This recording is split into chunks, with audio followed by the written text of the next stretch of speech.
Bonjour à tous et merci de nous avoir rejoints aujourd'hui dans le cadre de cette semaine du climat de l'ONU 2021 et dans le cadre de ce développement urbain pour marquer officiellement le lancement ici de Urban Shift. Alors, je vous accueille au niveau du PNUE et de nos partenaires WRI, C40, ICLEI, la Banque mondiale, ADB, et ici, tous nos programmes qui soutiennent ici, eh bien, ces programmes urbains. Alors, tout d'abord, première information. Nous avons l'interprétation qui est disponible dans différentes langues, donc vous pouvez sélectionner la langue de votre choix pour suivre cette réunion.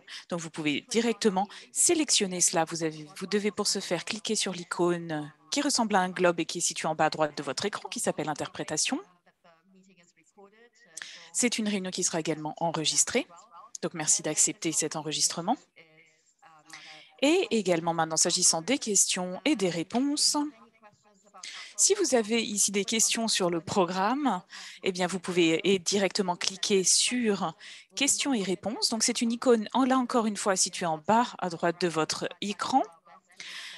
Nous essaierions de répondre bien, par écrit pendant l'événement à vos questions ou sinon après l'événement. Revenons maintenant sur l'ordre du jour. Nous avons 1h30 ensemble avec des experts impressionnants qui sont ici venus des 4 coins du monde. Nous avons tout d'abord le directeur du programme du PNUE, que nous avons également le PDG ici de GEF, le président de WRI, ainsi que tous nos partenaires ici, des différentes villes partenaires, encore une fois, de ce programme. Là encore, merci beaucoup de nous avoir rejoints. Et alors, encore une fois, nous nous alignons dans le cadre ici des engagements par rapport au développement durable et des accords de Paris. Nous aurons également bien, ici des interventions de maires, de villes partenaires, mais également du secteur privé. Et nous aurons également des représentants ici de ceux qui sont impliqués dans la mise en œuvre des projets dans les différents pays participants et villes participantes. Et sans plus attendre, eh bien, je vais présenter nos 2 premiers intervenants qui ici représentent le PNUE, donc Inger Anderson, et nous avons Carlos Manuel Rodriguez, qui est donc le président de la GEF. Thank you very much, Martina. Merci beaucoup, merci Martina. Merci à tous, c'est un grand plaisir ici d'être avec vous aujourd'hui. Alors, je vous souhaite le bonjour de Nairobi, parce qu'en effet, nous sommes le seul avec un siège ici dans le sud. Et donc, encore une fois, nous en sommes très fiers d'ailleurs. Alors, nous allons parler ici de ces 3 crises planétaires. Et dans chaque crise, on voit vraiment que finalement, il y a un aspect urbain. Le climat, bien évidemment, nous comprenons que les villes ici sont impactées par le changement climatique. Et même si l'on reste optimiste ici, avec une augmentation de la température ici de 1,5 degré, eh bien, cela veut également dire qu'il y aura aussi un impact sur les villes, mais aussi, eh bien, les villes contribuent à ce changement climatique, mais aussi peuvent proposer des solutions. Et il faut donc comprendre que la demande ici de matériaux de construction eh bien, détruit également notre écosystème, un impact sur la vie sauvage, sur la faune, sur la flore, et également, eh bien, nous menaçons toute notre biodiversité dans ce processus. Nous savons que près de 90% des personnes vivent dans des zones ici où la qualité de l'air ici est très médiocre. Donc, si vous vivez dans une ville, eh bien, il faut qu'il y ait des solutions ici. Et en effet, la pollution, ici, le changement climatique a un impact sur votre vie. Alors, ce qui est important maintenant, c'est que je pense qu'au contraire, les villes sont à l'avant de ce changement. Saisir ces opportunités. on voit un certain nombre de villes ici qui ont des objectifs très ambitieux en matière ici de lutte contre le changement climatique. On voit de plus en plus de design urbain qui est adapté à l'environnement. Et le secrétaire général de l'ONU, Antonio Guterres, l'a très bien dit que c'est le moment de saisir cette opportunité pour que le développement durable devienne vraiment au cœur de nos stratégies urbaines. Et c'est justement là où Urban Shift est impliqué, et je suis ravie ici d'être là avec ce groupe très distingué de panélistes, car en effet, nous pouvons avoir ces échanges internationaux ensemble pour voir comment nous allons concevoir et construire cette infrastructure urbaine, mais également essayer de voir comment rénover des infrastructures déjà existantes. On parle de la génération d'énergie, des transports, des matériaux de construction. Et tout ceci va être crucial, pas seulement pour atteindre notre premier objectif, mais aussi ici pour pouvoir justement répondre aux différentes conventions qui ont été signées en matière de lutte contre la pollution.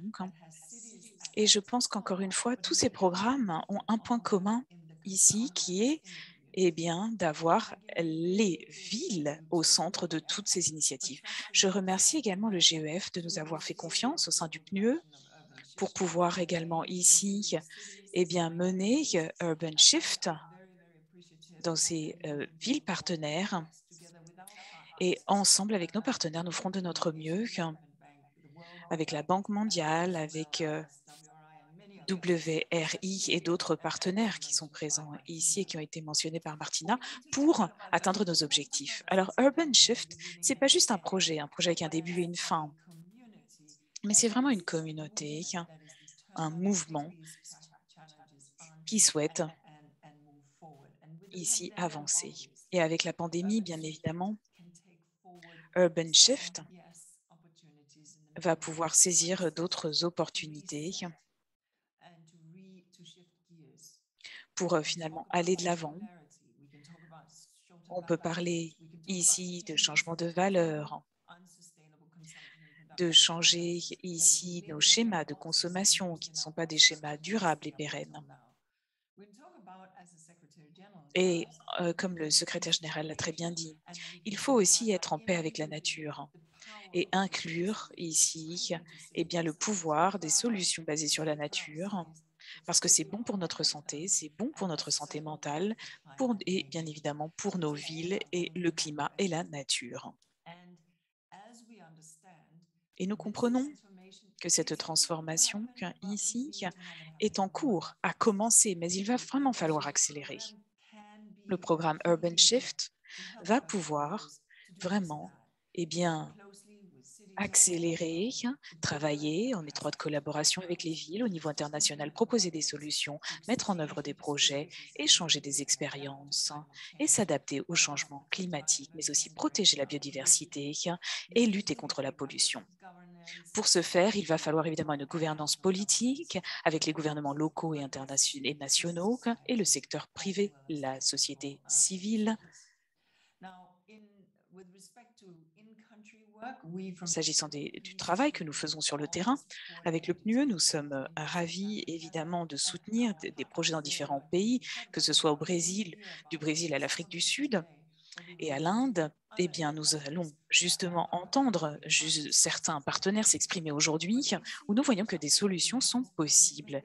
Et on peut voir encore une fois que c'est possible d'être ici sans aucune sans émission, d'être zéro émission à partir de 2030. Et on voit en Inde aussi que l'objectif est d'améliorer également la vie dans ces villes, dans l'environnement, avec l'application de solutions smart et aussi d'avoir un développement inclusif pour pouvoir ici avancer en harmonie avec la nature. Nous devons également saisir cette opportunité pour développer des projets innovants au niveau local et international. Urban Shift va nous permettre vraiment d'accélérer ce mouvement, comme je l'ai déjà dit, se baser sur cette dynamique ici, Mais il faut également reconnaître tout le travail qui a été fait par ces villes, ce qu'ils ont pu déjà réaliser, c'est évidemment ce que l'on souhaite. Donc, par conséquent, faire avancer ici nos discussions. Et au-delà ici de ces 23 villes, eh bien, c'est là où, ensemble, nous allons travailler pour connecter Urban Shift avec le secteur urbain, avec des alliances d'investisseurs et aussi dans le cadre de l'initiative de financement du PNUE, parce que nous souhaitons ici promouvoir les investissements verts pour que les villes du futur puissent être développées avec des fonds privés et publics et qu'elles respectent évidemment le développement durable, mais aussi développer des solutions basées sur la nature et la restauration des écosystèmes environnants. Donc aujourd'hui, nous avons différents partenaires qui vont s'exprimer sur quels sont les plans, qu'est-ce qui a déjà été mis en place et ensemble essayer de voir comment ces solutions vont pouvoir être mises en place.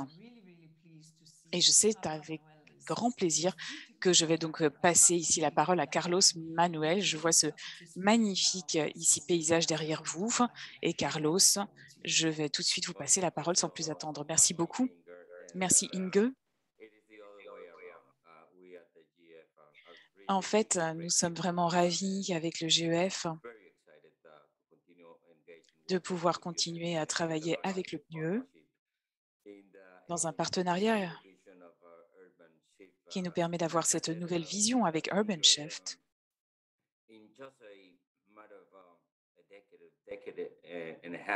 Parce que maintenant, en près de 10 ans, 15 ans, nous voyons que de nombreuses villes dans le sud, ici,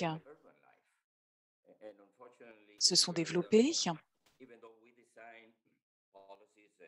Et bien qu'évidemment, on peut développer des cadres ici réglementaires, des législations, eh bien, on voit qu'en général, ce sont plutôt des cadres qui étaient présents pour les zones rurales et qui mènent beaucoup à la déforestation, à la pollution. Et malheureusement, Inge, je pense qu'on n'a pas pu vraiment voir ces évolutions. Et on voit qu'il y a de plus en plus, que la population urbaine ne fait qu'augmenter dans le Sud. Donc, il faut pour cela créer les bonnes institutions, les bons cadres législatifs pour pouvoir répondre à nos défis. Eh bien, un exemple, c'est par exemple le Costa Rica. Le Costa Rica, ici, a vraiment pu mettre en place différents programmes, a dû accepter faire face à cette urbanisation de la population, mais nous avons pu planifier, proposer des solutions, des idées qui permettent ici de répondre aux défis. Et c'est pour cela que justement, lorsque j'étais ministre en 2018 et que j'ai réfléchi déjà sur ces thèmes de l'optimisation urbaine, la décision a été extrêmement facile à prendre d'adopter toutes ces initiatives pour des villes durables. Et c'est pour cela que ensemble, nous avons donc commencé à développer ces programmes avec différents projets pilotes au sein du GEF sur ces villes durables.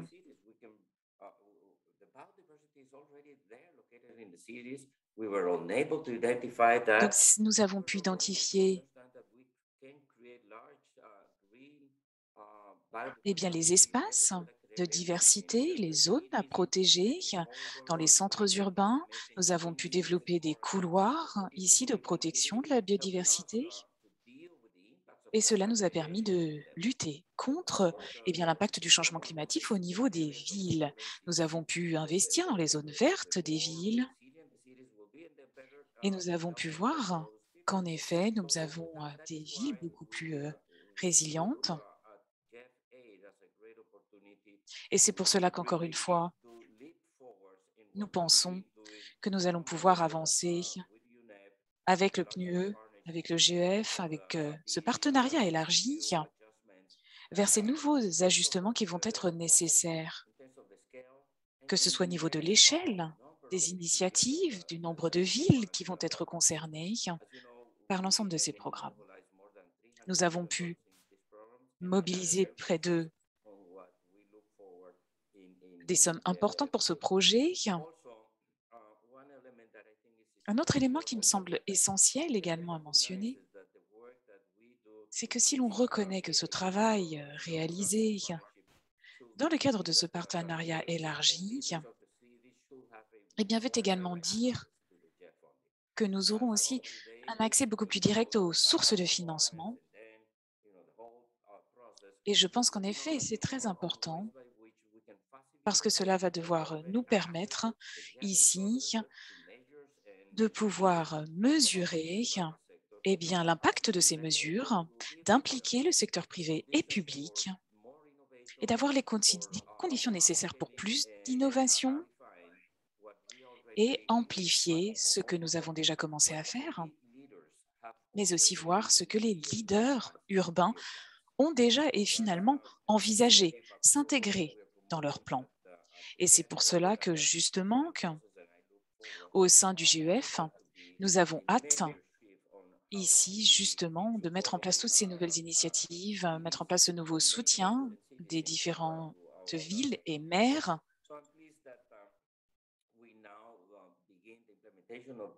Nous avons donc maintenant commencé avec la mise en œuvre de cette nouvelle approche. Nous allons évidemment tirer les leçons de toutes ces expériences que nous avons donc obtenues par les projets précédents. Et de même, nous allons continuer à renforcer l'intégration entre le GEF et les différentes initiatives, les différents programmes, y compris dans nos zones ici d'action. Et cela va permettre aux villes concernées de s'intégrer ici dans des différents projets et d'inclure justement le changement climatique, la préservation de la nature et d'autres progrès importants. Donc, c'est fondamental de réussir tout ce à quoi nous nous sommes promis, nous sommes impliqués. Et vous verrez des projets d'une qualité remarquable d'intégration qui a une dimension tout à fait intéressante et un cadre de travail vraiment intéressant. Ça inclut la diversité également. Cela nous aidera. Je suis très optimiste à cette issue. Nous allons avoir une approche de plus en plus intégrée. Donc, nous allons encore ouvrir d'autres occasions de participer pour tous. Donc, je vous remercie infiniment de nous avoir rejoints. Merci à tous. Et j'ai hâte de continuer dans ces débats et de m'impliquer davantage dans cette initiative remarquable qui va véritablement engendrer des résultats remarquables et très importants de la société et de l'environnement. Merci beaucoup, Carlos Manuel. Vous nous apportez une expérience vécue parce que vous étiez au front d'un pays qui est en tête de tous les développements et qui apporte un développement durable très notable. C'est très intéressant. Donc, merci infiniment. C'est remarquable de vous avoir. Maintenant, nous allons passer à Aniruddha Dagusta, qui est le président et le directeur général du WRI et qui va nous donner une présentation sur les programmes qui les concernent. Donc, Aniruddha, c'est à vous.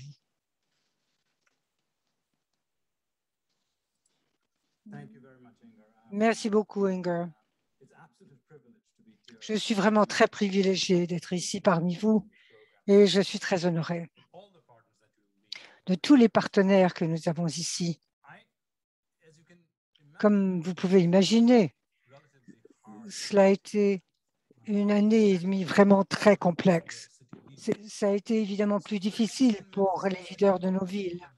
Donc, je vois que beaucoup de gens nous ont rejoints du monde entier et j'aimerais vous encourager à réfléchir à vous-même en tant que maire ou leader d'une ville. Vous êtes responsable d'une ville et vous allez aujourd'hui dans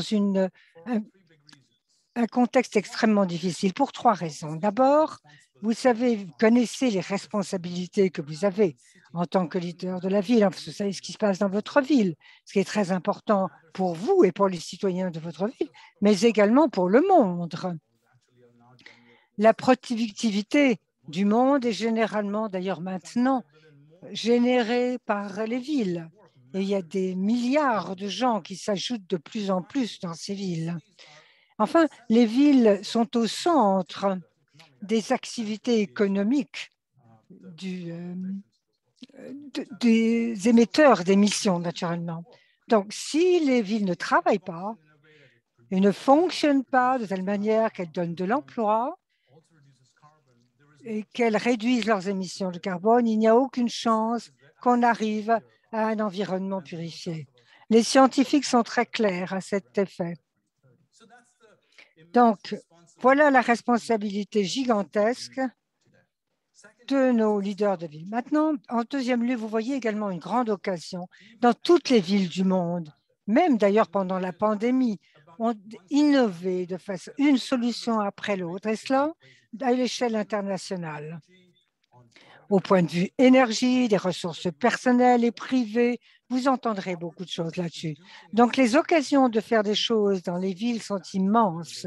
Ce sont des usines de l'innovation. Ensuite, la troisième chose, c'est que c'est un véritable défi qui nous attend tous. Et ce défi est encore magnifié et encore plus visible à cause de la pandémie. Beaucoup de gens dans les villes, et qui sont de plus en plus nombreux d'ailleurs, vivent dans des taudis. Il y a une proportion très significative de gens qui n'ont pas accès aux services normaux, sanitaires, de l'eau, de l'électricité. Et la qualité de vie, naturellement, de toutes ces populations est très affectée. Donc, vous trouverez non seulement que ces défis sont à relever, mais vous verrez également que l'investissement par capita est absolument indispensable et ils sont très importants. Et la COVID nous a montré plus que jamais la valeur de nos villes. Bien que ce soit une pandémie internationale, les pauvres qui sont au cœur des cités ont été bien plus atteints et impactés que tous les autres.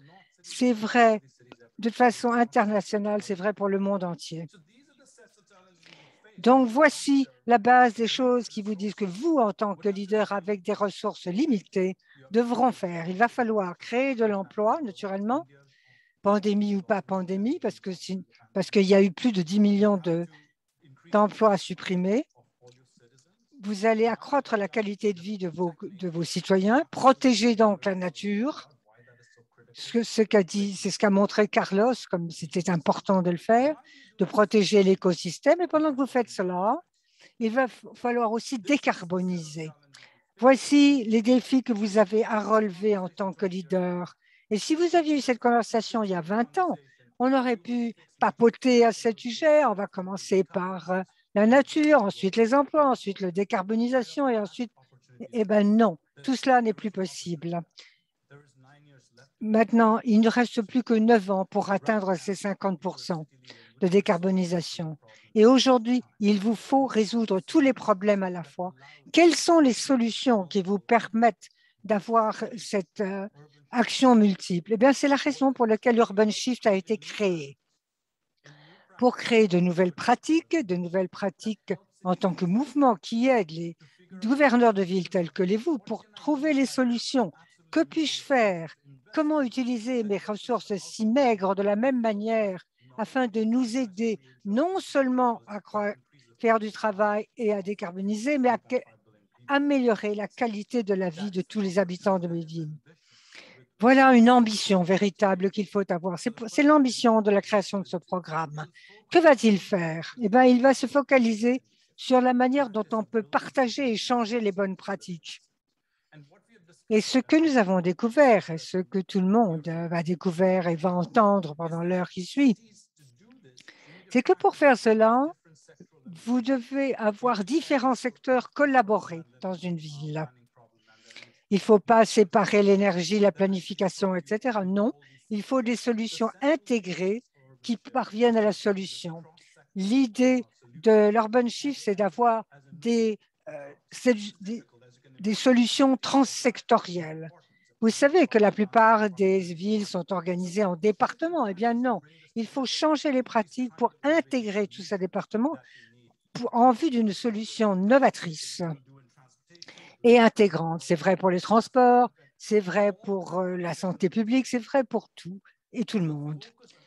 Nous nous avons concentré sur des solutions intégrées qui exigent de nouvelles pratiques, mais également de nouveaux talents et de nouvelles aptitudes. Vous verrez, je crois, une diapo qui nous montre que ça se passe partout. Ça se passe dans les villes. Vous les voyez à l'écran, en Argentine, au Brésil, au Costa Rica, au Rwanda, au Chine, en Égypte, etc. Travailler avec les villes, trouver les problèmes de pollution spécifiques qu'elles doivent solutionner, trouver des solutions appropriées au terrain. Et la deuxième chose qu'elle va faire, c'est qu'elle présentera les partenaires les uns aux autres et les fera collaborer, les fera apprendre ce qui se passe dans les autres villes et créer une action intégrée et transsectionnelle afin d'apprendre plus vite et d'agir plus vite à l'échelle internationale pour changer la pensée. Il y a très peu de zones qui... C'est votre responsabilité en tant que chef de la ville, que leader de la ville. Ces 500 000 villes qui ont ces problèmes vont être traitées. Ce programme ne peut pas être fait par une seule agence, évidemment, une seule institution, un seul organisme. La conception du programme est collaborative. Vous avez vu, au départ, c'est une collaboration entre nous, le WRI, qui représente 9 pays,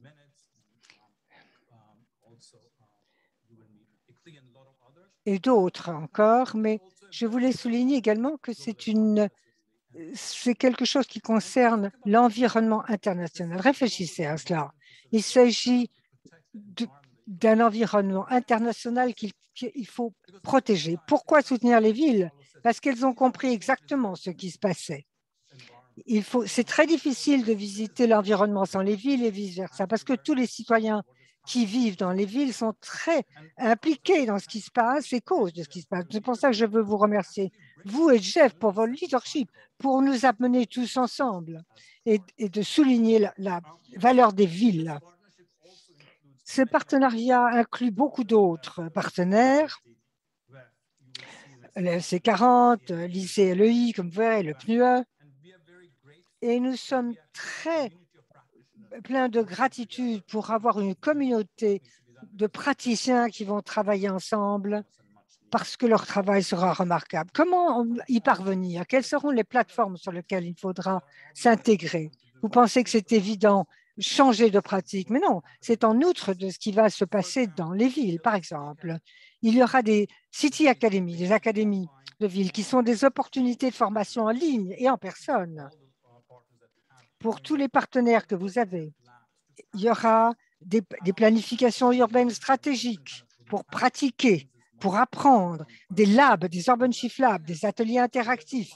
Nous aurons également des académies financières qui aideront les responsables à utiliser leur financement. Donc, nous allons tous travailler avec tous les départements des villes. Dans la plupart des villes se sont engagés à cela et à dialoguer entre elles. Nous aurons des dialogues nationaux et des dialogues internationaux pour simuler la conversation, renforcer la coordination entre les différents niveaux de gouvernement, relever les défis et les opportunités spécifiques aux villes. Enfin, nous allons travailler avec un agenda international dans des forums mondiaux afin de montrer à tous les chefs du gouvernement ce que les villes peuvent faire, doivent faire et ce qu'elles doivent faire pour travailler et progresser ensemble. Je suis fou de joie de cela, de travailler sur Urban Shift et tous les gens avec qui je travaille. Et je vous remercie de nous et je vous prie de nous réunir pour partager les meilleures pratiques parce que les villes doivent travailler pour la planète, pour les gens et pour l'économie, pour réussir comme nous voulons le faire. Sur ces mots, je vous remercie de votre attention et je vous remercie aussi de cette vidéo remarquable qu'on va vous présenter maintenant.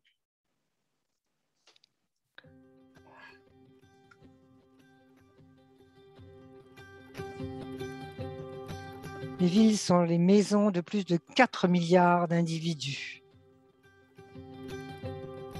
Voilà où nous travaillons, comment nous avons des relations entre nous, comment nous prenons soin de ceux que nous aimons et notre rêve de mener une vie meilleure.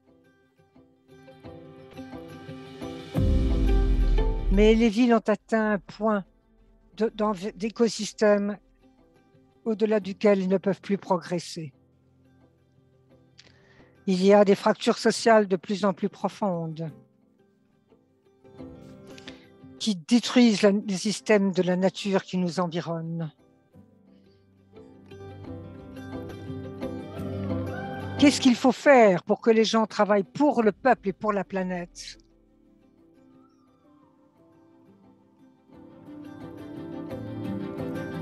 Urban Shift, c'est sa mission de donner du pouvoir aux villes pour adopter des approches durables et bas carbone. Nous collaborons avec plus de 20 villes dans l'Amérique latine, en Afrique et en Asie. Nous travaillons avec des présidents pour développer nos connaissances, développer nos capacités, pour créer des villes vivables et qui sont vivantes, des villes qui sont résilientes, durables, inclusives, des villes où tout le monde peut se développer ensemble. Urban Shift.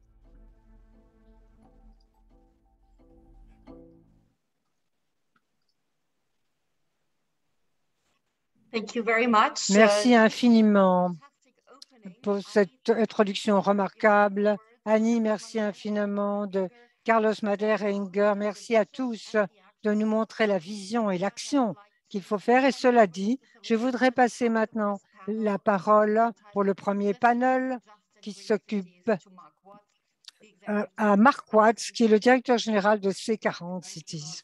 Marc, merci beaucoup Martina et bonjour tout le monde. Tout ça, c'est très positif. Je suis vraiment très contente. Donc, comme tout le monde, je suis très fière faire partie de ce lancement.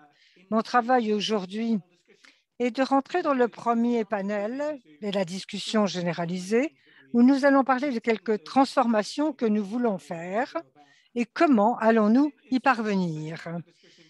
C'est une discussion où j'ai bien remarqué que Inge nous a parlé de notre Antonio Guterres, notre secrétaire général des Nations Unies. Moi, j'ai été vraiment très étonnée par ce qu'il a dit récemment, en particulier son message la semaine dernière sur la pandémie, la diversification des crises et les fractures exacerbées entre les riches et les pauvres, qui véritablement est un point d'apogée dans l'histoire. Il faut maintenant déterminer si la civilisation humaine va s'effriter ou si elle va réussir à passer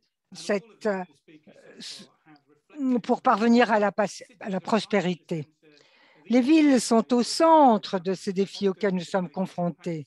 Souvent, c'est celles qui sont impactées le plus, mais souvent aussi, ce sont celles qui créent un entrepreneuriat extraordinaire et démontrent comment se développer, comment elles ont récupéré de la COVID-19. Et donc, les leaders autour du monde réinventent maintenant des réponses à ces confinements qui nous ont étouffés. Vous voyez qu'il y a plus de parcs, il y a plus de verdure, il y a des pistes cyclables. Il y a une vie verte qui commence. Et maintenant, pour voir comment faire maintenant à des niveaux absolument jamais atteints, il faut investir pour beaucoup mieux créer les fondations d'une économie juste pour l'avenir où la majorité des gens se sentiront mieux, moins pollués, comme c'est exigé par notre budget carbone. Ce qui est indispensable alors qu'on arrive à la COP 26 de Glasgow, il faut faire preuve de leadership en matière de climat et rassembler tous les gens du monde pour répondre aux défis climatiques et avoir de l'équité, la diversité. Il faut véritablement souligner le concept de la collaboration et de l'intégration. Et en particulier, il faut être international, comme on en a dit, mais une collaboration de ville à ville est absolument indispensable et un exemple formidable. Mais il faut travailler en collaboration entre les villes, intégrer les budgets, les capacités, les talents, la planification, le développement de l'habitat, tous les aspects de la ville urbaine.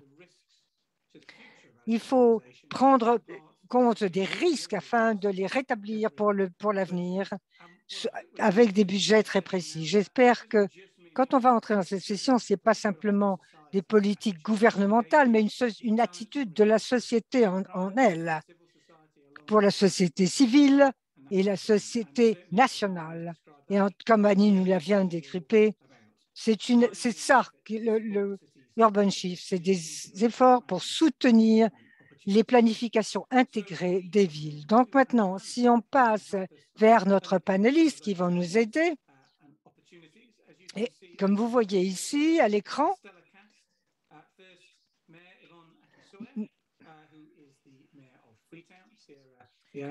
ici, donc le maire de Freetown, en Sierra Leone.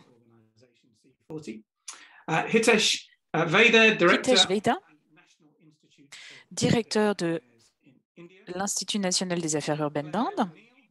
Claire O'Neill, que vous connaissez probablement,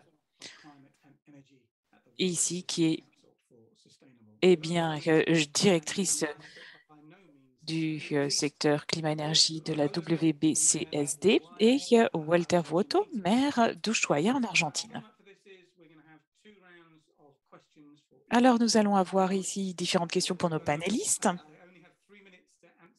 Alors, des réponses seront brèves, 3 minutes, s'il vous plaît.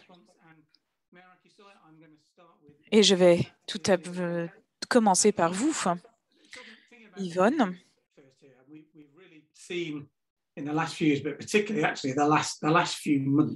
Alors, ces derniers mois, nous avons vu à quel point, en matière de résilience, les villes vont devoir vraiment accroître toutes les initiatives, surtout en matière avec la pandémie, avec les changements climatiques. Cette résilience est absolument essentielle. Et je sais que, maire Aki, c'est quelque chose que vous avez vraiment vu parce que vous avez fait beaucoup de modifications à Freetown et la planification de votre ville. Est-ce que vous pouvez justement élaborer là-dessus sur les changements que vous avez mis en place? Oui, tout d'abord, c'est un grand plaisir ici d'être avec vous. Alors, Transform Freetown, tout d'abord, on a identifié 11 priorités. Alors, évidemment, 11 priorités, ça fait évidemment beaucoup. Et ici, je pense que pour cette mobilisation, pour tous ces éléments, c'est très important parce que ce que nous avons pu constater, et vous l'avez d'ailleurs vous aussi mentionné ces derniers mois, nous ont vraiment montré qu'au niveau international, il faut être beaucoup plus résilient. On parle de la résilience des individus, mais aussi de la résilience de l'infrastructure physique ici, du paysage ici. Donc là, encore une fois, à Freetown, nous allons planter 1 million d'arbres, mais pas seulement. Nous allons aussi former les populations dans des zones les plus vulnérables, car nous avons ici, dans certains quartiers, des populations qui sont plus fragiles, qui sont plus marginalisées, et il faut les aider à pouvoir faire leur propre cartographie des risques, les former. Mais pas seulement de leur demander que se passe-t-il en cas de désastre, en cas de catastrophe, mais voir comment, eh bien, ici, améliorer votre qualité de vie, améliorer la vie dans votre quartier et se focaliser ici, justement, sur un travail qui a commencé il y a déjà 2 ans avec des initiatives, avec par exemple l'assainissement, la gestion des déchets, et que tout ceci, ici, puisse nous permettre aussi de créer en fait des emplois verts. Et ça permet d'accroître la résilience des individus, mais également la résilience des espaces urbains. Et c'est vrai que vous l'avez vu dans cette petite vidéo tout à l'heure, vous avez vu aussi ces photos de décharges illégales. Mais en tout cas, peut-être que certaines ne sont pas illégales, mais en tout cas, elles ne respectent pas les règles sanitaires. Et par conséquent, comment créer des solutions, un réseau, des processus qui peuvent être en place pour créer aussi des emplois. C'est vraiment ce concept d'intégration ici, avoir aussi des centres de santé et la plantation ici, comme je vous l'ai dit, nous allons ici planter plus d'1 million d'arbres. Et je voudrais, pour terminer, dire que notre intégration ici, eh bien, n'est possible que si nous pouvons ici aller plus loin. C'est-à-dire qu'évidemment, il va y avoir des limites en tant que ville. Et là encore, nous allons continuer avec nos expériences. Alors tout d'abord, eh bien, il y a différentes évolutions. Donc, si on n'a pas de contrôle du développement des villes, des développements urbains, eh bien, vous pouvez avoir tous les plans du monde. Mais si finalement que des permis sont délivrés pour eh bien, couper des arbres, pour eh bien, construire des autoroutes ou des immeubles, eh bien, dans ce cas-là, ça ne sert à rien. Et je pense que la deuxième limite également, par rapport à l'environnement, est évidemment la question financière. Sans les budgets nécessaires, et le GEF en a parlé ici, travailler justement sur le développement de solutions, nous avons besoin évidemment de la communauté financière qui puisse nous aider, nous soutenir, parce qu'en effet, il nous reste encore 9 ans et qui vont passer très vite. Donc, si on ne peut pas vraiment ici aller vite et tout changer, eh bien là, ça va être très difficile pour voir le développement, le contrôle, pour pouvoir, encore une fois, réagir. Et beaucoup de villes dans le Sud n'ont pas ces capacités. Je vous remercie.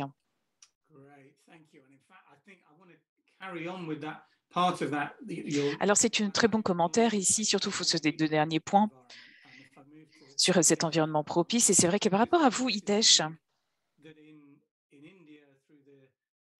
alors en Inde, par ici la mission des Smart Cities, alors il y a un programme national qui a aussi cherché, encore une fois, pour le développement climatique, proposer des solutions, mais également développer des réponses ici pour gérer avec la pandémie.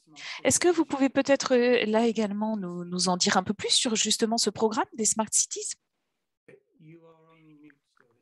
Hitesh, il va falloir allumer votre micro, merci. Am I okay? Yeah, sorry. Am I audible, Mark? Sorry. Vous entendons. We can hear you loud and clear. Okay, great, thanks. So, Smart City Mission started. Eh bien, en fait, cette mission Smart City a commencé en 2015. Donc ici, cela fait déjà plusieurs années que nous avons ici lancé cela. Et en fait, ces missions ont commencé. L'objectif était clair. Ici, comme Annie l'a dit, comment améliorer l'emploi dans les villes, améliorer la qualité de vie dans ces villes et aussi pouvoir avoir une ville plus favorable au développement durable. Alors, lorsqu'on a commencé avec Smart City, eh bien, on a vu qu'il fallait plus d'autonomie également pour ici les villes. Eh bien, ici, sur 100 villes impliquées, eh bien, ici, eh bien, certains nous ont dit qu'au lieu de développer quelque chose, on voudrait rénover nos villes. Et ça, c'est très intéressant parce qu'en fait, ils se sont très vite aperçus que c'est bien de parler du futur, mais qu'en est-il du présent, des infrastructures qui existent déjà? Comment est-ce qu'on peut les améliorer, faire la différence? Et maintenant, 5 ans plus tard, on a plus de 5000 projets d'infrastructures qui sont en cours de mise en œuvre dans le cadre de ce programme Smart City. Et cela représente 148 millions d'Indiens qui sont ici impactés par ces projets, ici qui se concentrent sur l'amélioration des espaces ouverts, des espaces verts, des solutions de transformation verte, améliorer aussi les infrastructures. Et tout ceci, tous ces projets sont très importants. Et c'est vrai qu'à l'époque, eh bien, ici, on ne parlait même pas encore de cette résilience avec la pandémie. Mais déjà, on s'était aperçu que ces éléments étaient absolument essentiels si vous voulez développer des villes ici qui pouvaient faire face à un développement durable. Pendant la pandémie, on a vu comment ces projets, comment ces cities, ces villes, eh bien,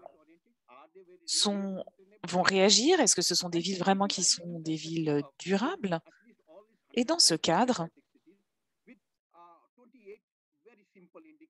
eh bien, nous avons développé des indicateurs très simples par rapport à cette planification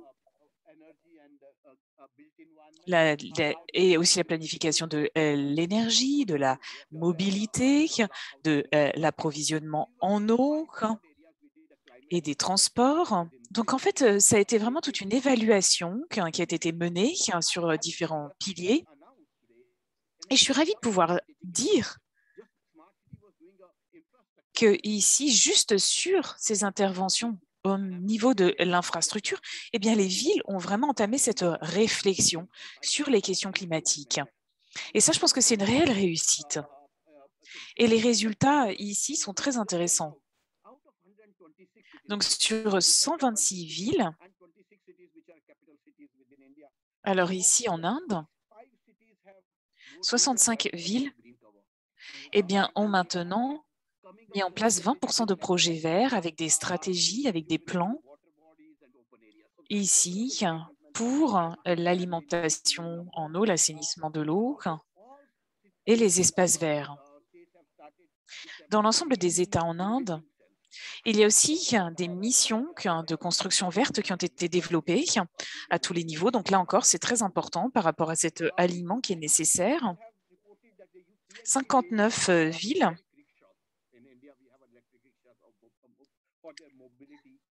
ont également des projets en matière de mobilité et 98 villes ont introduit une interdiction d'utilisation des plastiques à usage unique. Donc, quand vous y réfléchissez, on voit ici que sans stratégie venant du gouvernement, ces villes d'elles-mêmes ont mis en place ces politiques, ont réussi à entamer ces discussions, ces projets et montrent à quel point on peut avoir une telle résilience. Et ça a été, pour moi, à mon avis, vraiment des leçons très importantes. C'est-à-dire que le leadership au niveau de l'autorité locale, au niveau ici de la ville, a très bien fonctionné. Et c'est très important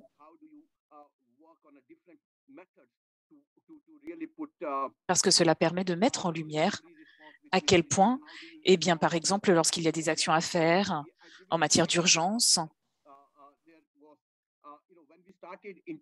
lorsqu'on a commencé ici à intégrer des centres de réponse d'urgence aux catastrophes, eh bien, ici, au départ, on nous disait oui, mais vous avez juste ici, eh bien, jeté l'argent par les fenêtres, rien ne va se passer ici. Mais en fait, ce n'est pas vrai. Ce centre de commande, en fait, a réellement fonctionné et nous avons pu créer des bases de données, répondre aux situations de crise, de catastrophe et réagir plus rapidement. Donc, ça a été une excellente initiative qui a pu être menée. Et encore une fois, comme Annie l'a dit, il y a beaucoup de capacités. Il faut vraiment développer les capacités au niveau local et les compétences pour pouvoir ici eh bien, mettre cela en place. Et je viens de l'Institut des affaires urbaines en Inde. Et c'est vrai qu'il faut absolument qu'il y ait ce lien entre la théorie et la pratique. C'est important pour les villes et c'est vrai qu'on a regardé avec l'Alliance pour le climat, voir comment nous pouvons aussi bénéficier d'autres initiatives et voir quelles sont les étapes à venir dans le cadre de ce projet Smart City.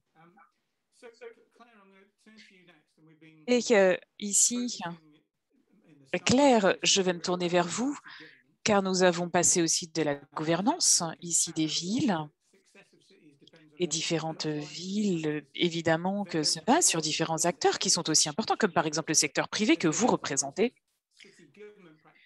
Il y a aussi beaucoup de représentants des villes ici parmi nous. Est-ce que vous pouvez nous expliquer ce qu'est un bon partenariat entre le secteur privé et les autorités ici urbaines? Qu'est-ce que vous pourriez conseiller justement aux villes et aux autorités des villes ici dans ce programme Urban Shift? Je vous remercie pour cette question et d'ailleurs, ça me fait très plaisir de tous vous revoir ici. Alors ici, juste, j'aimerais revenir sur certains messages qui sont très importants, des messages qui sont absolument essentiels pour le WBCSD. Et je voudrais juste ici souligner à quel point, ici, ces témoignages avec Yvonne et Hitesh, 70% ici des émissions urbaines viennent des villes. Ici. Et donc, lorsque vous êtes une autorité, les autorités ne contrôlent que 30% de ces émissions. Et parfois, c'est un peu facile ici de générer une réelle coalition, essayer d'impliquer le secteur privé. Et c'est aussi important pour vous bénéficier aussi du soutien du gouvernement national. Mais c'est vrai que soyons tout à fait clairs, lorsqu'on parle du niveau national, il s'agit ici de développement de programmes qui prennent parfois des décennies à être créés. Donc ici, je pense qu'il y a quelque chose de beaucoup plus simple. Et nous sommes vraiment très impliqués dans les villes. Et ça, c'est absolument essentiel pour nous par rapport à l'ensemble de nos activités. Et c'est vrai que en s'agissant de ces communautés, de la chaîne d'approvisionnement, nous savons qu'il peut y avoir une influence positive et obtenir donc des résultats escomptés. Je sais qu'évidemment qu'au niveau de la politique nationale, locale, c'est souvent beaucoup plus pratique. C'est-à-dire qu'il y a des solutions qui sont proposées. Nous avons évidemment dans le processus de la COP tous, ici, un rôle à jouer. Mais c'est difficile de pouvoir ici, encore une fois, impliquer tous les citoyens. Il y a par exemple, tous ces programmes d'alimentation, d'approvisionnement en énergie.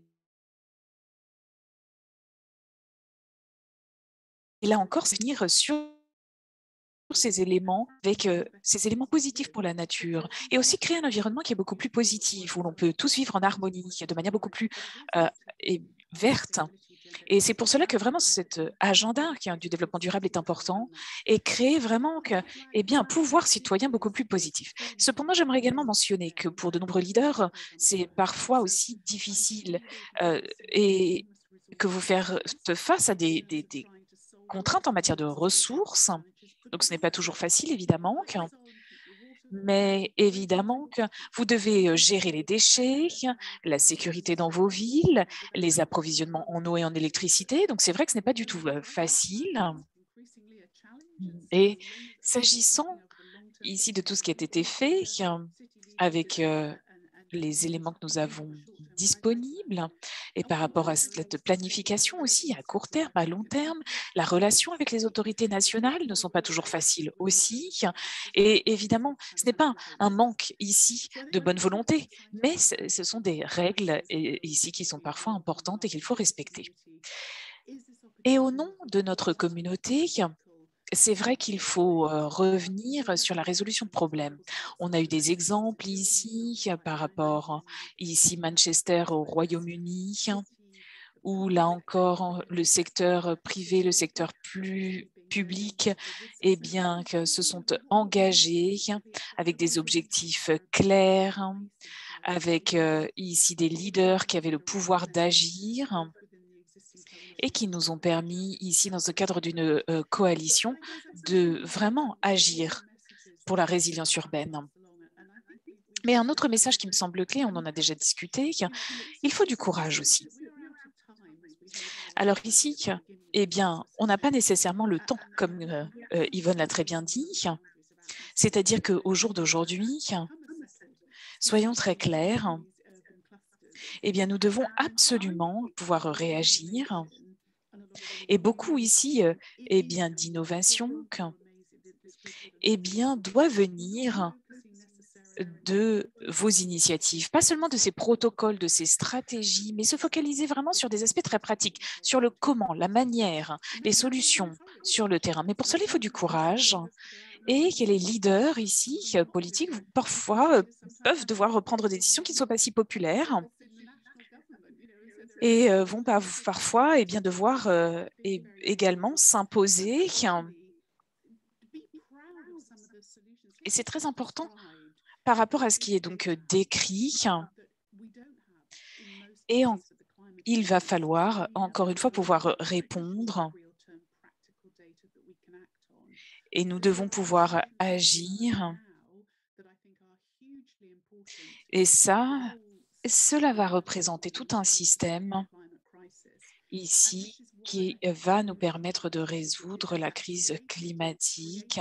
Et il va falloir créer ces labs, ces laboratoires pour pouvoir permettre, encore une fois, de prévoir l'avenir. Et donc, par conséquent, et soyez audacieux pour revenir sur les infrastructures ici. Je vous remercie. Merci beaucoup. Je pense que c'est un message très positif, puisque, comme vous l'avez dit, il faut se focaliser sur les aspects ici très pratiques.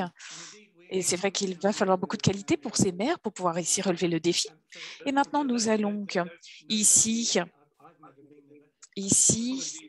je suis désolée d'ailleurs parce que je n'ai jamais été à Ushuaia, mais je dois vous le dire que c'est vraiment ici une ville fantastique au sud de la Patagonie. Donc vraiment au cœur de cette crise climatique.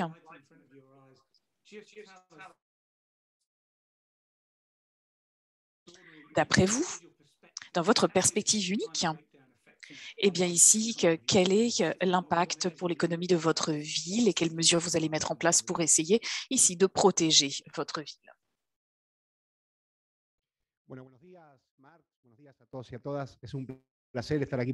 Bonjour, bonjour Marc, bonjour à tous. C'est un grand plaisir ici d'être là avec vous virtuellement. Et cela me fait très plaisir aussi de pouvoir partager ce forum avec vous et ces discussions. Comme Inge l'a très bien dit, eh bien, nous pouvons être fiers de cette communauté. Je voudrais remercier l'ONU, Carlos Manuel là également, avec qui nous avons déjà eh bien, commencé à travailler avec le gouvernement national et différents ministères dans le cadre du programme GEF, avec un programme pour les villes, ici en Argentine. Alors, c'est vrai qu'ici, représentant la ville la plus au sud du monde, eh bien, c'est évident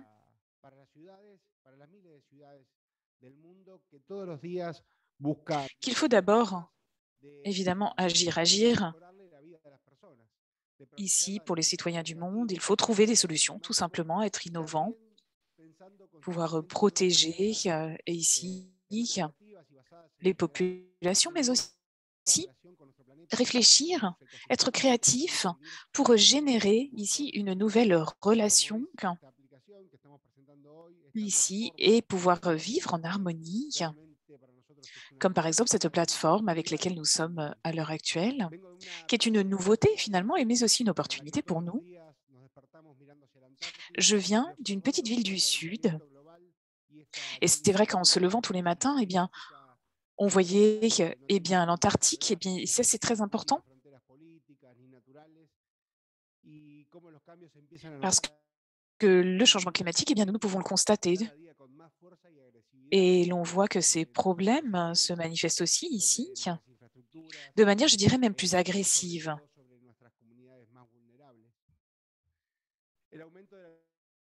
Là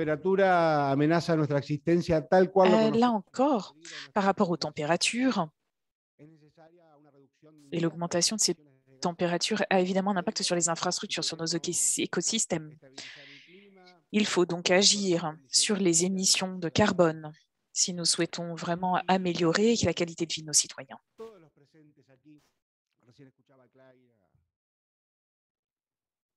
Et aujourd'hui, nous le savons tous,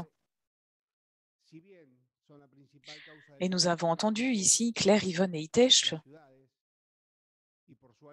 même si les villes sont une source de ce changement climatique, elles consomment beaucoup d'énergie, elles sont aussi la plus impactées et touchées par ce changement climatique. Beaucoup de nos villes également sont à proximité de l'eau et donc sont menacées directement par l'augmentation du niveau des mers. Et nous voulons également souligner à quel point il est important de comprendre que ces villes peuvent aussi être le centre de créativité ici, d'innovation pour résoudre ces problèmes.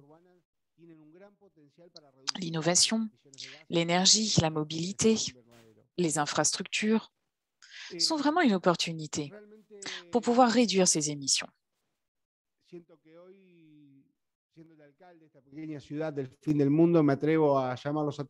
Je pense également qu'en tant que maire ici, d'une petite ville, j'aimerais que nous puissions ici améliorer notre situation climatique. J'aimerais que l'on puisse, ici, ne laisser personne sur le bas-côté et ici protéger la biodiversité, protéger ici et lutter contre la fonte des glaces. Mais tout ceci peut être également traduit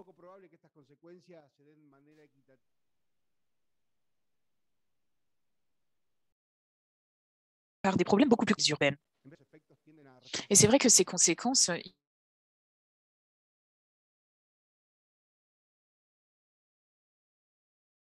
réparties à renforcer le fossé ici entre nos villes. Et cela devient encore plus difficile au niveau social, du tissu social de nos villes respectives. Nos objectifs sont évidemment essentiels par rapport à cette résilience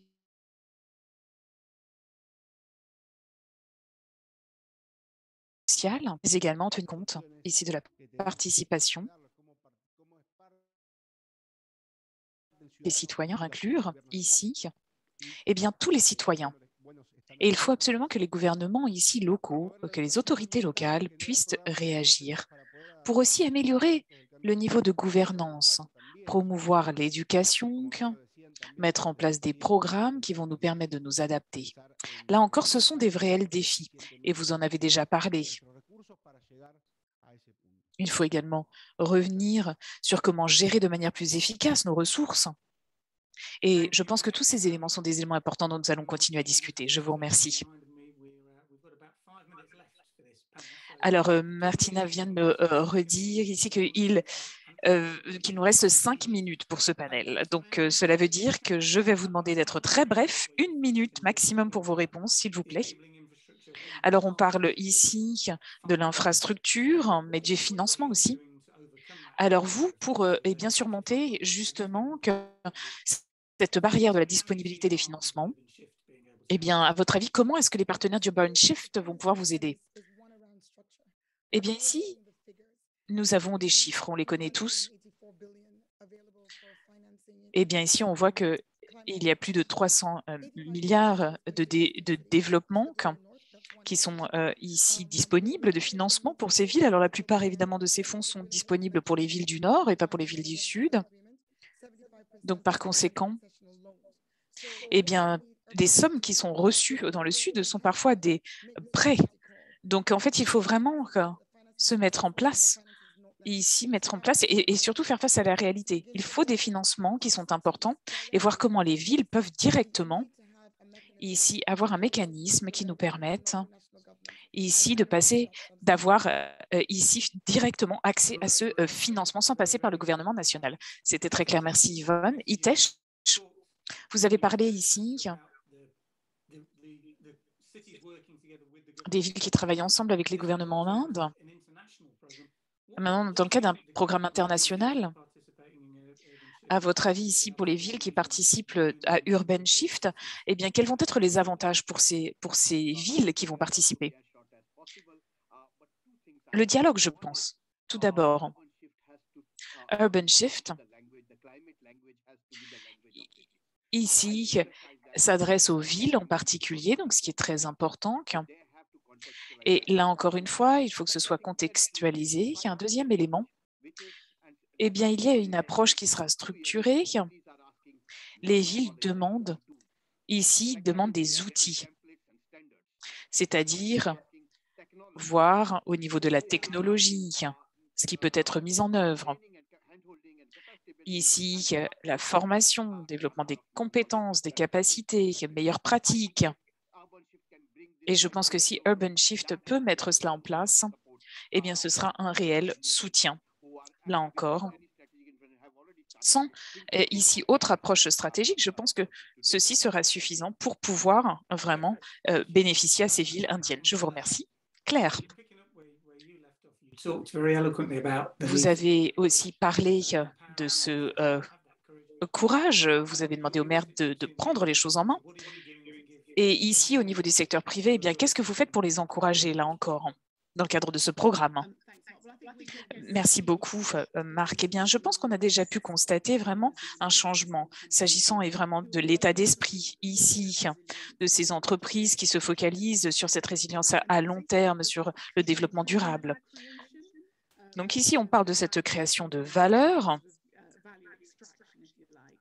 Donc, création de valeur et pas extraction de valeur. Donc là, encore une fois, c'est très différent, puisque par rapport à ces critères ici, on voit différentes initiatives sur la réduction des inégalités, la transparence. Et dans notre vision, dans notre stratégie de 2050, eh bien, on a tous ces éléments. Si l'on veut avoir près de 9 milliards de personnes qui vont vivre sur notre planète en harmonie, eh bien, il va falloir ici partager cet espace. Et donc ça, c'est assez impressionnant parce qu'on va voir comment cela va être possible. Et je pense que beaucoup d'entreprises sont prêtes à relever ce défi. So, you have just signed the UN's Cities Race to Zero campaign, so pledged to do your fair share of halving global emissions in the next decade, which is a remarkable commitment for quite a small city, and as you've set out, a very difficult situation in terms of climate impacts. What's the message you'd like to give to inspire hundreds, thousands of your peer mayors around the world to follow your example?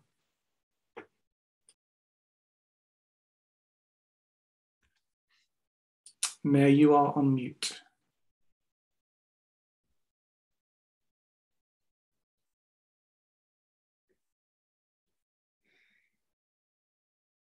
Sí, disculpa, Marx, estaba sin sonido.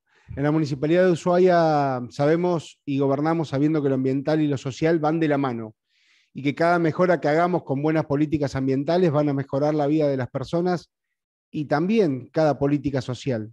La mejora del hábitat, la inversión en obra pública, también mejorará la calidad de vida de los ushuaienses y del ambiente y los ecosistemas de nuestra ciudad.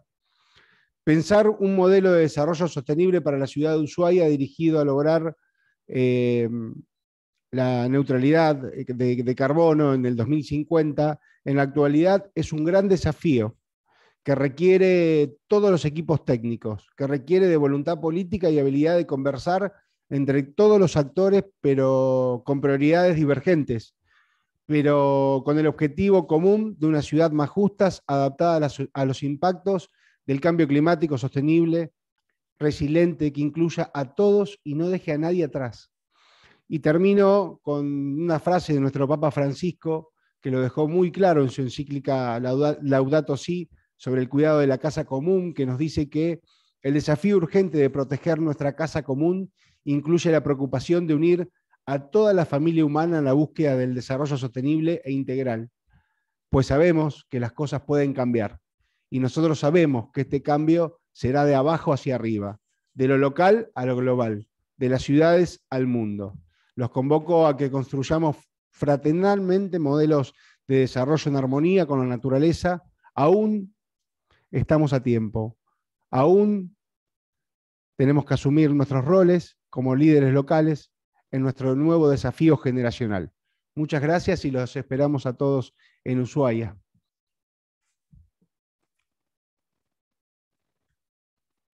Thank you very much, Mayor. That's a wonderful place to end this session. Thank you very much to all of our fantastic panelists, Mayor Yvonne Aki-Soy, Hitesh Veda, Claire O'Neill, and Mayor Walter Vuoto. I am now delighted to be handing over to a very good friend of mine, the leader of a sister city organisation, ICLEI, Gino van Begen, the Secretary General of ICLEI. Gino, over to you.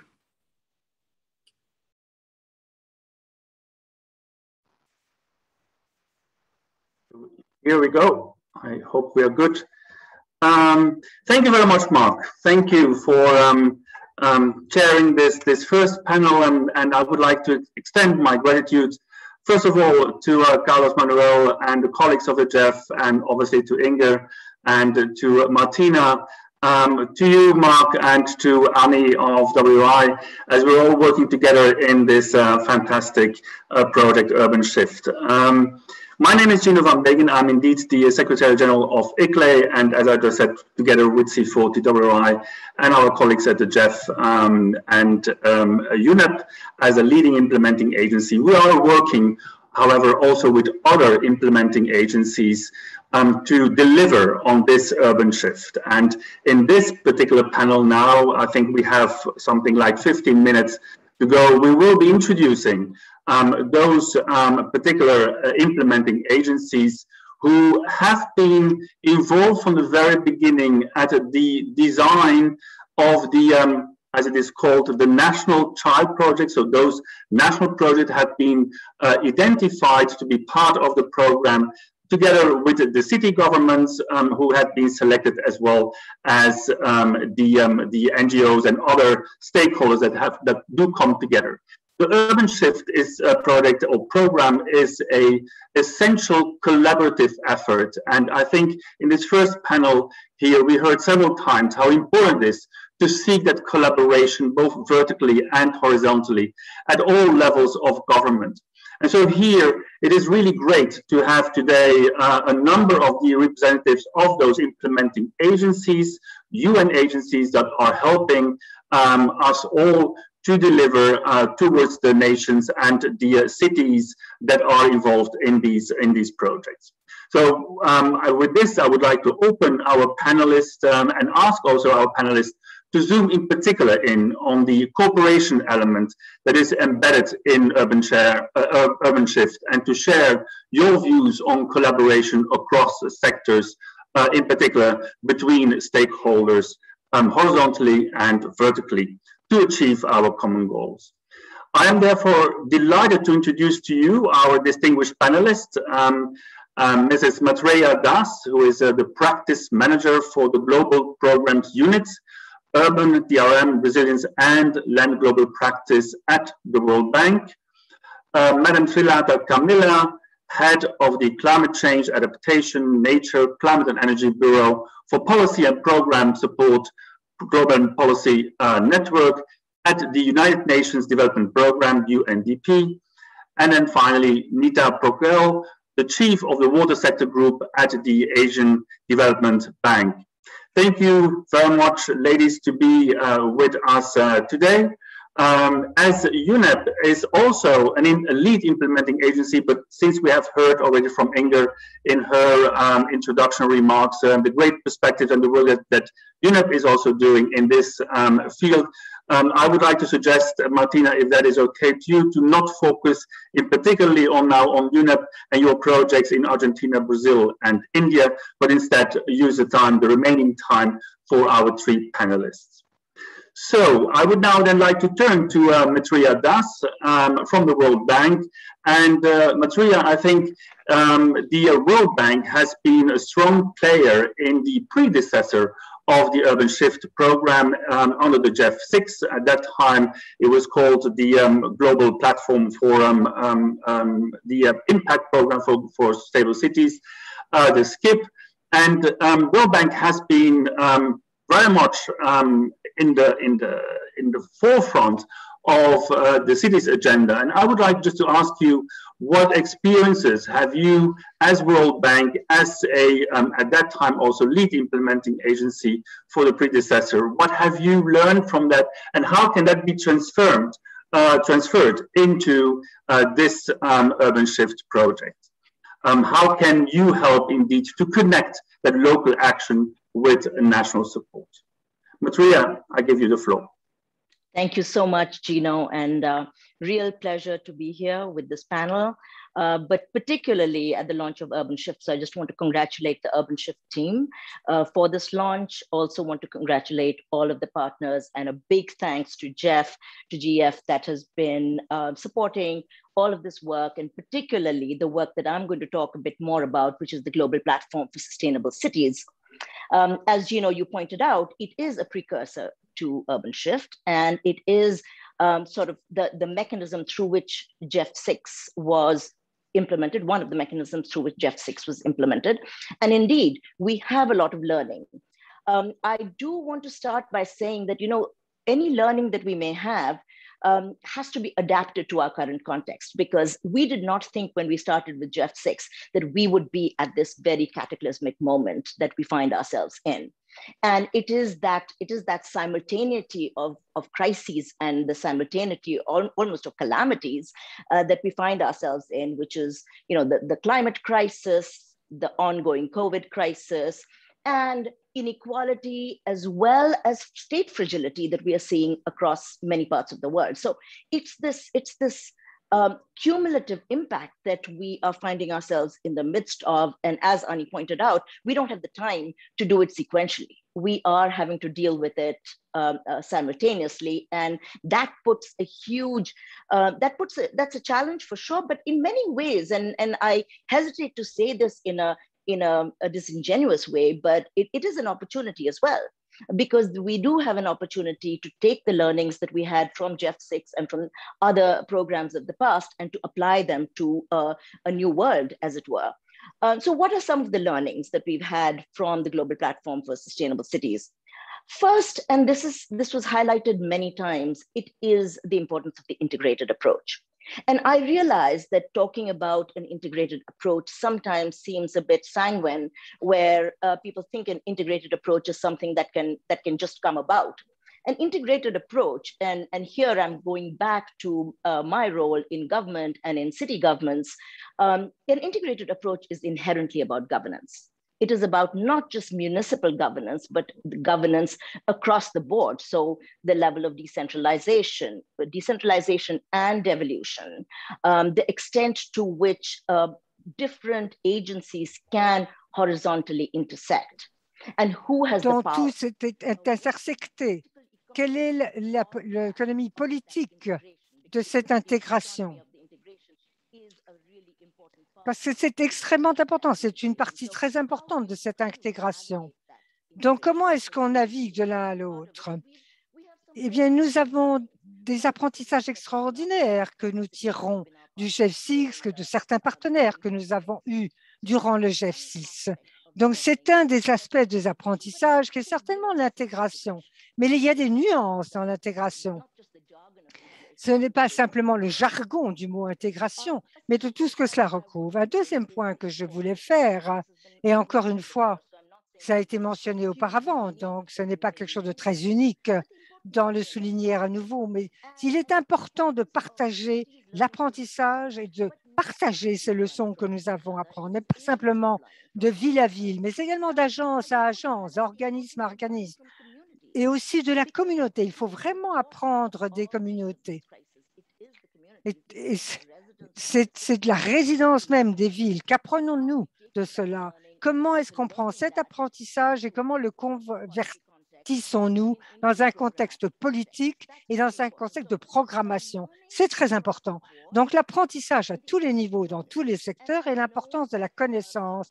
Et je sais maintenant que la connaissance en tant que telle n'est pas suffisante. Ce n'est pas ce que les villes veulent, c'est vrai. Ce n'est pas la connaissance en tant que telle, mais ce que les villes cherchent, c'est la connaissance qui peut s'adapter et s'appliquer à leurs problèmes personnels. Donc, la connaissance appliquée est essentielle. Ce que nous avons fait chez nous, c'est d'avoir fait beaucoup de travail analytique. Nous avons tenté de définir quelques concepts et quelques idées afin de les rendre digérables pour tout un chacun. Donc, c'est la seconde leçon. Et enfin, la dernière leçon que nous avons apprise, c'est que, comme le panel nous a dit auparavant, c'est le financement. Et ce que je veux souligner, c'est que l'un des aspects du financement, également dans le sujet qui recouvre le sujet climatique, c'est ce que nous avons appris de GEF6 dans nos programmes à la Banque mondiale et déjà près de l'osmose chez nous dans la plupart de nos programmes. Nous avons eu quelques problèmes qui ont été liés à la résilience, au changement climatique. Je ne veux pas parler encore exclusivement du changement climatique des villes que nous avons lancé récemment, ce programme d'ailleurs, qui a tout d'un coup pris une importance remarquable et que nous avons et qui était très important dans les financements d'une ville. Un autre programme que nous avons lancé et qui est très lié à cela, c'est le programme de la résilience de la ville. Et là encore, nous avons pris l'idée de la programmation, du financement et du partenariat. Nous avons mêlé cela afin de donner des conseils à toutes les villes concernées. Et bien sûr aussi, le GPLC est un programme que nous tentons de continuer, nous espérons continuer. Nous avons lancé un programme sur la diversité des villes. Nous avons commencé la semaine dernière et nous voyons pousser encore plus avant toutes les connaissances que nous avons apprises. Nous n'avons pas beaucoup de temps. Je réalise maintenant que mes autres panélistes ont beaucoup de choses à dire. Donc, je vous rends la parole, Gino, et merci beaucoup. Merci infiniment, Mitreya, et merci de ces présentations. Évidemment, on est très, très pressé, donc je veux que chacun ait le temps. Mais c'était vraiment très intéressant d'entendre comment la Banque mondiale a également appris du GFC6 et des prédécesseurs, comment vous reliez tous les programmes. Merci beaucoup. Je me tourne maintenant, sans plus attendre, à notre ancienne PNUD du PNUD de Sri Lanka. Le PNUD est un leader mondial dans les projets, en particulier au Maroc et au Costa Rica pour le GEF7, et vous travaillez également au Paraguay sur la logistique de ces programmes. La question que je vous pose est donc basée sur votre expérience en tant que programme des Nations Unies pour le développement dans le GEF6 et 7. Est-ce que ces projets dans ces pays et ces programmes, comment avez-vous appris également des occasions différentes pour que ces villes contribuent à leur tour à une échelle nationale au développement de ces pays? Nous avons vu dans le premier panel de l'importance et de l'urgence qu'il y a à travailler pour le changement climatique et pour intégrer la planification urbaine. On aimerait bien comprendre de votre côté au PNUD, est-ce que vous avez pu faire progresser rapidement les gouvernances des villes afin d'avoir des cibles plus ambitieuses pour ces pays pour novembre? Je vous en prie. Sri Lanka. Merci. Je veux d'abord dire que c'est vraiment un plaisir d'être parmi vous dans ce panel. Et je veux aussi féliciter tous mes partenaires et tous mes autres panélistes pour avoir lancé Urban Shift qui a souligné le besoin que les villes soient à l'avant-poste de toute action. D'autres intervenants ont parlé de leur contribution des villes à une réduction des émissions internationales. Je dis aussi que la pandémie a été encore plus visible et renforcé, si l'on peut dire, dans beaucoup de ces villes. Est-ce que ce qui a impacté, démarginalisé de nombreuses de ces villes et l'infrastructure, et empêché le fonctionnement de l'infrastructure de nombreuses villes. Nous avons aussi cela souligné que les villes ont été à un niveau local ou régional. Il y a eu des excellents maires qui se sont exprimés pour le changement de leur ville et la façon dont le rôle qu'ils jouaient, novateur qu'ils jouaient, afin d'être plus durable et plus inclusif. Et cela a été rapporté évidemment aux Nations Unies et nous avons vu comment construire des énergies plus propres, un habitat plus sain, un transport public, une gestion des déchets qui soit plus durable. Et un autre message qui est également clair de toutes les expériences que nous avons dans le projet GEF que vous avez mentionné, c'est l'importance de l'approche intégrée de la société et de l'implication de tous les citoyens. Donc, les actions contre le changement climatique sans impliquer les villes seraient vaines. Et c'est véritablement un travail intersectionnel que nous devons continuer à mener sans laisser personne sur le côté pour trouver des solutions appropriées à chaque problème. Ça, c'est très critique. Et il y a également un problème pour l'avenir afin d'avoir un contenu urbain plus approprié. Et nous avons également dans le PNUD laissé la place à l'amélioration de toutes les qualités climatiques d'une ville. Et tout cela est très critique également. Et le focus a été porté sur une approche intégrée et des approches collaboratives pour améliorer la qualité des villes. Et donc, il faut mettre en œuvre cela. Nous avons travaillé avec plus de 90 pays. Nous avons des partenariats partout et cela représente des pays en voie de développement également, aussi bien que les pays industrialisés. Et nous avons appris comme ces missions ont été importantes pour eux. Maintenant, en termes spécifiques, pour l'urbanisation des villes, nous avons mené quelques projets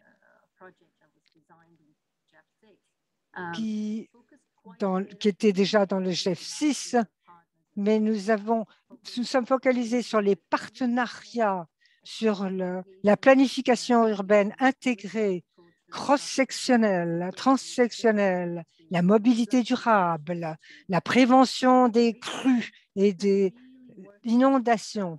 Et nous avons vraiment travaillé avec les autorités métropolitaines et les municipalités dans différents secteurs. Et les citoyens eux-mêmes doivent être mieux informés de la mise en œuvre de toutes ces mesures et de l'adaptation de chaque progrès.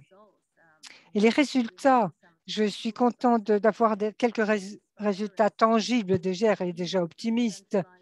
Nous avons réussi à la décentralisation de certaines villes et c'est vraiment excellent pour nos partenaires. Et les résultats qui ont amélioré les régions métropolitaines et avec des projets de production. Il y a 600 kilomètres de pistes cyclables qui ont été construits pour intégrer les vélos. Et il y a aussi beaucoup de travail sur la déségrégation des communautés et des quartiers de banlieue, par exemple. Nous avons beaucoup travaillé là-dessus. Et le partenariat de sociétés multinationales, d'ONG, d'autres organismes, en tout cas particulier au Paraguay. Ça a été très clair, les progrès que nous avons faits, en particulier dans les actions contre le changement climatique dans les régions urbaines. Et cela a vraiment nécessité une approche métropolitaine. D'autres projets encore au Costa Rica. Et puis la décarbonisation, par exemple, comme on en a parlé. Et cela parle véritablement au cœur de la question que nous avons soulevée en termes de finances. Et ces projets stratégiques se focalisent sur un financement novateur aussi pour casser la fracture des ressources allouées aux villes ou aux campagnes. Il faut aussi s'occuper de la gestion des déchets. Et le but étant qu'avec la restauration de ces économies vertes au sein des villes urbaines, nous allons contribuer à la création d'emplois également.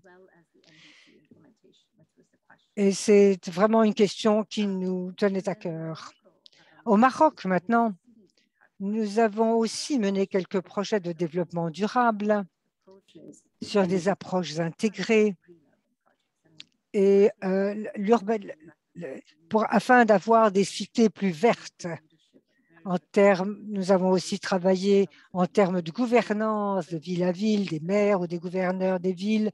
Nous avons demandé un partage des connaissances et une approche institutionnelle également qui permettait d'avoir des instruments innovateurs pour engendrer une transformation et une création de valeur que nous avons vraiment vue au Maroc et maximiser aussi l'emploi de l'argent, ne pas disperser les ressources qui étaient souvent maigres. Voilà ces exemples que je voulais vous signer, surtout les partenariats que nous avons réalisés. C'est vraiment important de s'assurer que les villes ne sont pas isolées, et que tout le monde est impliqué à tous les niveaux afin de mettre en œuvre les mesures de progrès. Merci. Merci beaucoup, Smilata. Merci beaucoup d'avoir partagé votre expérience. Et merci à tous. Merci. Nous avons couvert beaucoup de sujets que vous pouvez intégrer à cette expérience Urban Shift. Donc, merci beaucoup. À tous les participants, j'aimerais vous demander maintenant d'être patient avec nous. J'aimerais vous demander de rester avec nous pour 10 minutes supplémentaires parce que j'ai vraiment passé le micro à Valamida Pokrel, qui vous-même, chef du groupe du secteur de l'eau, ce que vous avez fait dans la Banque asiatique de développement. Et peut-être, Nita, si c'est possible, si vous pouvez simplement nous donner un résumé de la manière dont vous et votre institution sont en fait avez travaillé avec les investissements, avec la résilience, avec les ressources. Et merci. C'est à vous, Nita.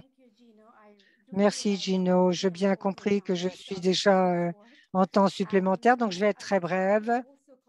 Je veux aussi féliciter tous nos partenaires parce que c'est quelque chose de très spécial, ce lancement de ce programme. C'est vraiment très extraordinairement une conception formidable. C'est une stratégie remarquable. Nous avons eu nos directions et nos approches et la façon de travailler en Asie et dans le Pacifique avec des villes vertes qui soient compétitrices et résilientes pour ouvrir une transformation de l'urbanité parce que dans notre région en Asie-Pacifique, nous voulons avoir 55% de la population, des milliards de gens, qui n'est pas trop, et nous estimons que 1,3 000 trillions sous la pauvreté, affectés par le climatique et exclus des services publics. Donc, je vous dirais directement un exemple à Chennai, où nous avons travaillé de façon collaboratrice avec l'UNEP, comme vous le savez. Chennai est très sensible aux inondations, au climat de l'extrême. Et en 2021, c'est l'une des villes qui a été exposée le pire au changement climatique dans la région. Donc maintenant, pour montrer la résistance schéma climatique, Chennai a créé un bassin de rivière, un bassin aquatique, et nous avons un projet qui est déjà en place, 250 000 $ qui a été financé par notre banque pour avoir une approche robuste et holistique de la gestion des combinaisons des problèmes structurels et non structurels. Le financement du GEF de 7 millions nous a également aidé de façon très remarquable pour soutenir la restauration des constructions de bassins aquatiques et les lacs, de maintenir les lacs et les prairies et d'une façon plus saine et de créer des canaux également d'irrigation. Donc tout cela ensemble, c'est un projet qui n'amène pas simplement la capacité à restreindre les inondations, et à équilibrer les réservoirs et la capacité à utiliser de l'eau, mais ça a également soutenu la biodiversité, l'écosystème et l'inclusion de d'autres populations rurales. Donc, on s'attend à que cette démonstration de cet investissement sain est une bonne solution et pourra servir de modèle. Et il est important d'avoir un modèle que l'on puisse démontrer la réalité de la progression. Donc, ce type d'initiative nous a aidé tous les investisseurs et même le gouvernement d'ailleurs à comprendre la nécessité de financer de façon saine. Et je me souviens, Yvonne, le maire des villes qui nous a parlé plus tôt, a parlé des financiers comme nous et nous a appelés à nous assurer que le financement des villes est une approche différenciée et donner des ressources directement aux villes. Et je vous assure que nous, en tout cas, dans la Banque asiatique de développement, l'ADB, nous assurons de faire cela. La participation des urbanistes est également capitale pour les villes comme Chennai, par exemple, parce que c'est une occasion d'apprendre, de partager ses expériences, d'améliorer les réseaux, de former un projet plus durable et de s'entraider à sa conception. Je veux passer maintenant à l'exemple du Vietnam, mais je vais être bref, mais nous avons aussi la même approche que nous avons pour certaines villes vietnamiennes, Cheng Hu et Vy Mien, avec des subventions de 13 millions dans l'approche des villes au développement durable. Et nous avons donné 17 millions de $ à chacun de ces villes avec des projets multiples à diverses facettes pour ce qui est le planning, le combat contre les désastres et les infrastructures. Donc voilà, en conclusion, je voudrais également souligner, comme les autres partenaires, que nous rendons les villes plus viables et plus visibles, plus intégrées, multisectorielles. Et une intégration de ces solutions est très difficile, c'est un défi difficile. Peut-être ce sont des solutions précaires parfois et il faut les coordonner, les exécuter de façon très attentive. Et c'est génial de voir que Urban Shift fait également cela. Nous sommes très heureux d'avoir fait partie de cette initiative et nous vous assurons que de notre côté, à l'ADB, nous vous soutenons du fond du cœur. Merci, Gino. Merci infiniment. Merci, Anita. Merci à tous. Merci, Srilata, et merci, Matriyi, ou à nos trois panélistes pour ces remarques fort intéressantes. Et je pense que nous avons aussi à entendre de Jeff, de notre maire ici, du PNUD, de toutes nos agences. Il faudrait souligner que toute cette collaboration est vitale pour réussir nos objectifs ambitieux. Les chefs de ville, les maires et les gouverneurs doivent mener leur communauté vers une diversité de secteurs et de manières. Nous espérons que ces villes et ces gouvernements locaux eux-mêmes, mais également collectivement, arriveront à un développement durable. Et comme je l'ai dit, ces objectifs sont notre cible. Mais c'est la connexion entre la locale et l'international qui est indispensable pour le leadership, pour créer également une discussion sur les besoins critiques à une échelle nationale, pour créer un cadre de travail. De tous mes collègues de C40, nous appelons toutes les villes autour du globe à nous rejoindre, à rejoindre ce mouvement vers la vers zéro et vers la résilience également, afin que notre travail soit local, régional et qu'il y ait des engagements clairs et annoncés également à nos gouvernements et à nos leaders pour les aider à accélérer leur action. Et aux gouvernements nationaux, nous vous demandons de nous soutenir dans tous nos efforts, dans tous ceux que vous avez entendus ici et dont nous avons démontré, en particulier pour le changement d'Urban Shift. Ce dialogue que nous avons vu ici va nous aider, j'espère, à ouvrir la communication et la coordination à tous les niveaux gouvernementaux de votre pays. Je voudrais aussi que toutes ces contributions locales soient intégrées à vos plans de développement individuel et dans vos plans de financement. Maintenant, en tant que point focal de région, de tous les gouvernements du monde, je veux qu'ils soient représentés dans les COP de 26, par exemple, ou autres forums. Nous y continuerons nos discussions, également à travers le programme de Urban Shift. Cela dit, maintenant, j'aimerais remercier Martina et Chef. J'aimerais bien remercier tout le monde pour votre assistance, votre aide, non seulement pour le programme Urban Shift, mais aussi pour cette session aujourd'hui, pour nous aider à attirer votre attention pour un développement durable intégré et accélérer nos actions anti-changement climatique. Merci à tous, merci à tous nos panélistes et merci au panel 1 et à toi, Martina, et merci infiniment. Merci beaucoup, Gino. Merci à tous nos partenaires, à tous nos intervenants pour ces contributions remarquables et à tous les participants qui nous ont rejoints et qui sont restés avec nous, même si nous avons dépassé le temps qui nous était imparti. Nous avons eu des questions et des réponses formidables. Nous avons déjà répondu à certaines des questions. Comme nous avons promis au départ, nous vous répondrons à tout le monde hors session si besoin est.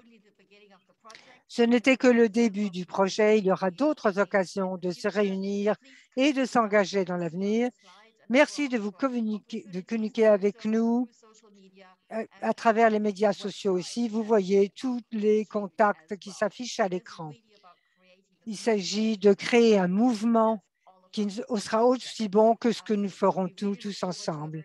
Donc, on a hâte de partager encore avec vous. Je veux remercier mes équipes pour cet événement remarquable. Et maintenant, c'est la fin de ce meeting. Merci à tous et au revoir. Merci à tous.